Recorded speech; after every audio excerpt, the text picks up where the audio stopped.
না, এই ঘটনাগুলো পরিকল্পিতভাবে কেউ কেউ ঘটাচ্ছেন কিনা দেখতে হবে।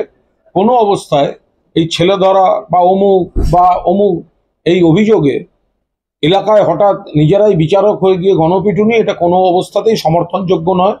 পুলিশ ব্যবস্থা নিচ্ছে, সচেতনতার মাইকিং প্রচার এগুলো শুরু করেছে। যদি কাউকে কোনো অপরাধী বলে মনে হয় তার তথ্য প্রমাণ সহ পুলিশের হাতে তুলে দিন তাকে।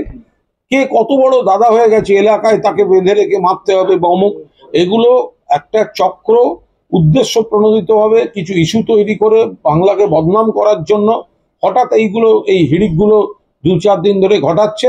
ফলে এসব পুলিশ অ্যালাউ করবে না। আর আমরাও বলছি কেউ এ ধরনের কোনো ঘটনায় জড়াবে না। সুপ্রিম কোর্টে রাজ্য সরকার সন্দেশখালী ইস্যুতে ধাক্কা খেয়েছে, কেন্দ্রীয় সরকার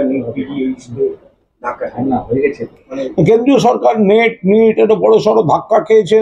কারণ এত বড় কেলেঙ্কারি অবিলম্বে তো এদের অ্যারেস্ট করতে হবে। যে যারা কেন্দ্রীয় সরকারের নেট এগুলোতে যুক্ত, তো তাদের পরীক্ষা নিয়ন্ত্রক সংস্থা যেসব ব্যক্তি ছিল, যেসব বিভাগ ছিল, তাদের কর্তা ব্যক্তিদের অ্যারেস্ট করতে হবে, কাস্টডিতে নিয়ে, নইলে তো প্রভাবশালীরা তো সব নষ্ট করে দিচ্ছে।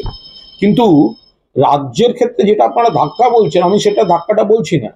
তার কারণ হচ্ছে যে রাজ্য সরকার এই সন্দেশখালী ইস্যুতে যে বিষয়টা, এই যে সিবিআই, সুপ্রিম কোর্ট সিবিআই বলছে চলবে, আপনারা বলছেন ধাক্কা। কিসের ধাক্কা? দেখলে একরকম মনে হচ্ছে, কিন্তু এ তো সিবিআই বিজেপির, সিবিআই কেন্দ্রীয় সরকার দ্বারা চালিত। তো সুপ্রিম কোর্ট তারা একটা রায় দিল, তারা আগে সিবিআই এর তদন্তটা নিরপেক্ষতাটাকে নিশ্চিত করুক, সেটা এনশিওর করুক। সেটা যদি এনশিওর না করে একটা রায় দিয়ে দেন, সেই রায়টা তো, সেই রায়ের গুরুত্বটাই তো প্রশ্নের মধ্যে পড়ে যাচ্ছে। ফলে এখানে রাজ্য সরকারের ধাক্কা অধাক্কা এই কথাটা আসছে না।